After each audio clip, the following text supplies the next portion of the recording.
Hello everyone, welcome back to my channel Study Law with Neha Mawa. I am back with the another video. In this video we are going to start chapter number 12 of BNSS, that is Preventive Action of Police. Right?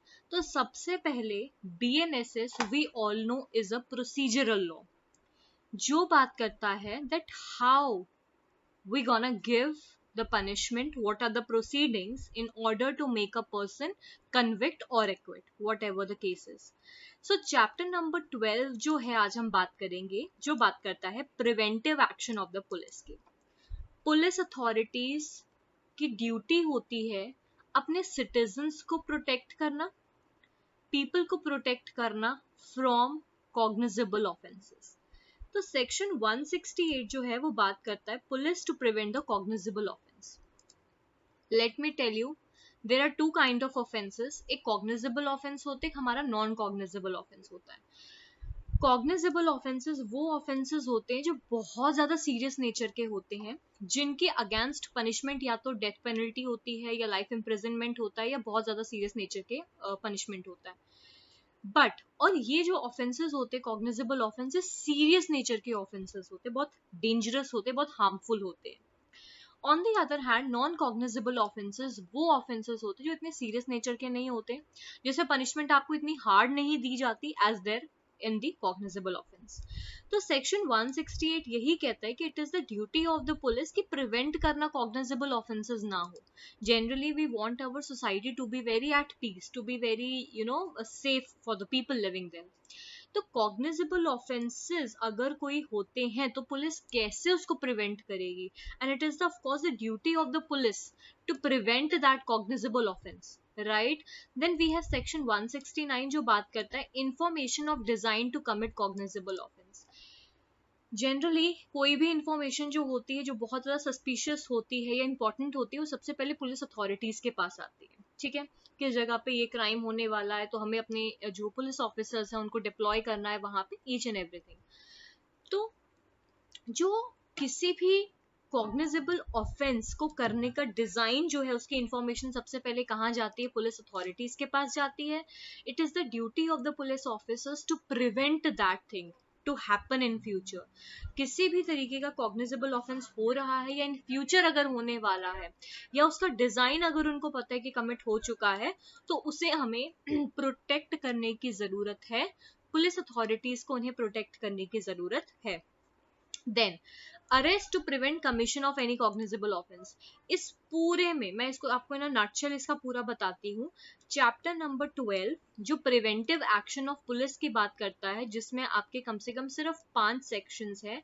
इस पूरे के पूरे 5 section को मैं आपको in nutshell बताती हूँ कि है क्या. सिंपल इसमें यह कहा गया है कि पुलिस अथॉरिटी का काम होता है नागरिकों की सुरक्षा करना. पुलिस अथॉरिटी का काम क्या होता है कि अगर सोसाइटी में कोई गलत काम हो रहा है, उनकी लोकेलिटी में गलत काम हो रहा है जहां वो एम्प्लॉय है, वो गलत काम ना हो, and it is the duty of the police to prevent those crimes to happen in future. And generally ये कौन से क्राइम्स होते हैं, आपके कॉग्निजेबल ऑफेंसेस होते हैं. सो यहाँ जो सबसे पहले डिस्टिंग्विश करी है that let me tell you there are two kind of offence, cognizable offence and non cognizable offence. Cognizable offence वो होता है जो बहुत सीरियस नेचर के होते हैं ऑफेंसेस, और इसके अगेंस्ट आपको बहुत सीरियस पनिशमेंट मिलती है. And the vice versa is the non cognizable offence. Non cognizable offence आपके वो ऑफेंस होते हैं जो इतने सीरियस नेचर के नहीं होते हैं और जिनके अगेंस्ट जो पनिशमेंट होती है वो इतनी हार्ड एंड फास्ट भी नहीं होती. नाउ पुलिस ऑफिसर्स जो होते हैं दे आर द वन जिनके पास इंफॉर्मेशन आती है कि कोई क्राइम हुआ है या इन फ्यूचर कोई क्राइम होगा, या एक डिजाइन तैयार किया गया, एक ब्लूप्रिंट तैयार किया गया ऑफ अ क्राइम. तो ये सबसे पहले इंफॉर्मेशन किसके पास आती है, पुलिस अथॉरिटीज के पास आती है. ठीक है, and it is the duty of the police officers also कि जो पब्लिक प्रॉपर्टी है वो भी प्रोटेक्ट करे, ठीक है, वो भी मेंटेन करे. एंड इसी में ही इन्होंने बताया है कि पुलिस अथॉरिटीज जिनसे चाहे इन्वेस्टिगेट कर सकती है.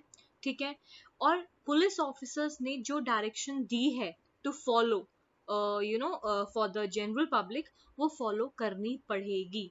अगर पुलिस ऑफिसर्स को लगता है कि ये पर्सन सस्पिशियस है ऑफ एनी ऑफेंस, वो उसको अरेस्ट कर सकते हैं।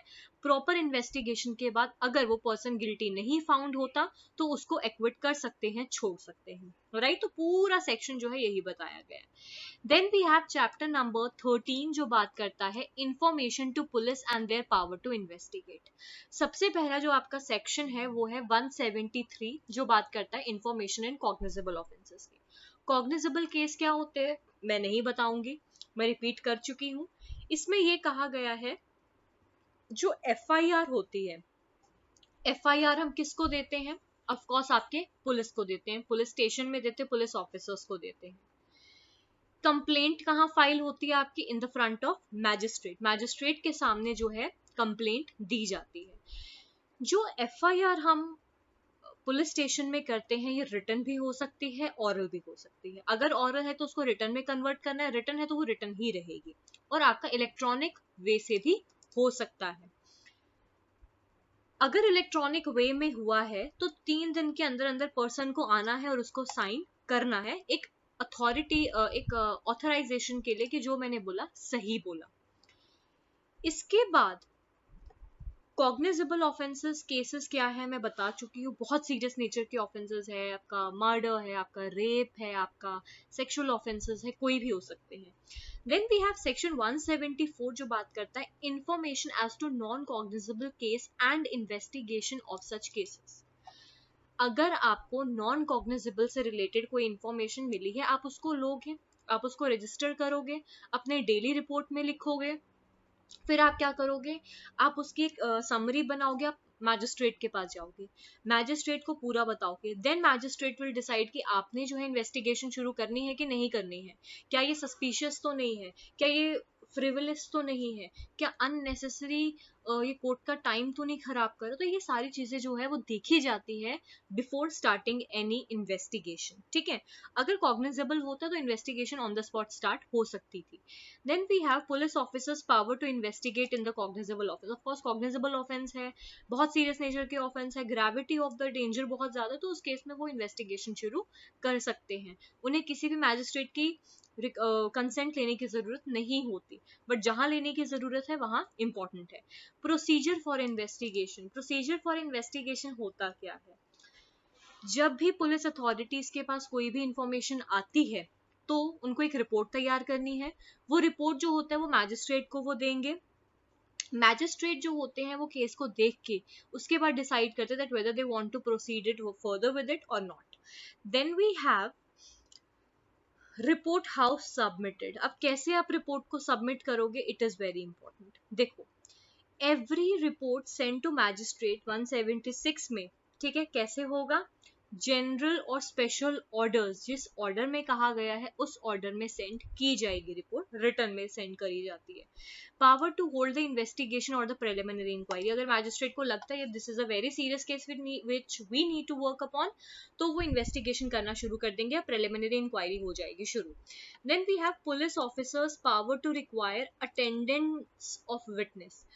जब कभी विटनेस की जरूरत पड़ेगी विटनेस को बुलाया जाएगा, अक्यूज्ड को बुलाया जाएगा, पार्टीज को बुलाया जाएगा, जब भी उनकी जरूरत पड़ेगी इन्वेस्टिगेशन में, ठीक है।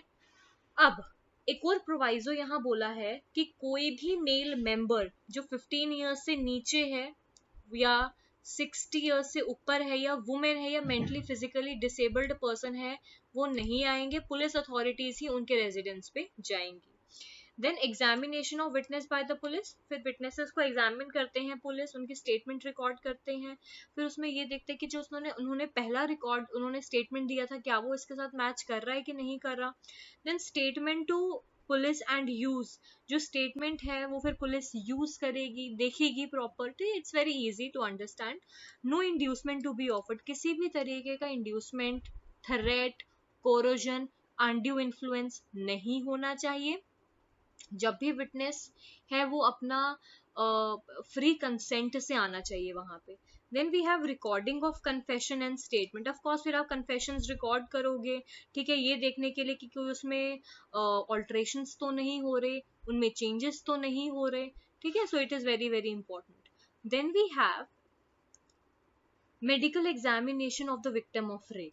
मेडिकल एग्जामिनेशन किया जाता है उनसे, ऑफ कोर्स ये फ्री ऑफ कॉस्ट होगा। इसका जो भी एक्सपेंस होता है वो गवर्नमेंट उठाती है, जो लोकल आपकी अथॉरिटी होती है, गवर्नमेंट जो होती है वो। और इसमें रजिस्टर्ड मेडिकल प्रैक्टिशनर जो होते हैं वो मेडिकल एग्जामिनेशन करते हैं, और ये फ्री ऑफ कॉस्ट होना चाहिए। कोई भी हॉस्पिटल है वो डिनाई नहीं करेगी, जो डिनाई करेगा ऑफ कोर्स उनके अगेंस्ट फिर केस हो सकता है। Search by the police officers में वही पुलिस ऑफिसर सर्च करेगी। Then procedure when investigation cannot be completed in 24 hours। ठीक है, तो इसमें यही कहा है कि जो प्रोसीजर होता है आपको वो 24 आवर्स के अंदर कंप्लीट करना है। अगर आप नहीं करते हो तो आपको एक वैलिड रीजन देना है why you are not able to do that. फिर आपको एक्स्ट्रा टाइम दिया जाता है 60 या 90 डेज का या 15 डेज का जुडिशियल कस्टडी या कुछ ऐसा दिया जाता है। 15 डेज के आपको देखो लिखा हुआ इन्होंने यहाँ पे कस्टडी दी जाती है मैजिस्ट्रेट द्वारा, और अगर तब भी नहीं हुआ तो 60 और 90 डेज का, बट आपके पास वैलिड रीजन होना चाहिए। Then we have report of investigation by the subordinate police officer. फिर जो इन्वेस्टिगेशन की रिपोर्ट होती है ये कहाँ दी जाती है, सुपीरियर को दी जाती है, फिर वो आगे कोर्ट में देते हैं।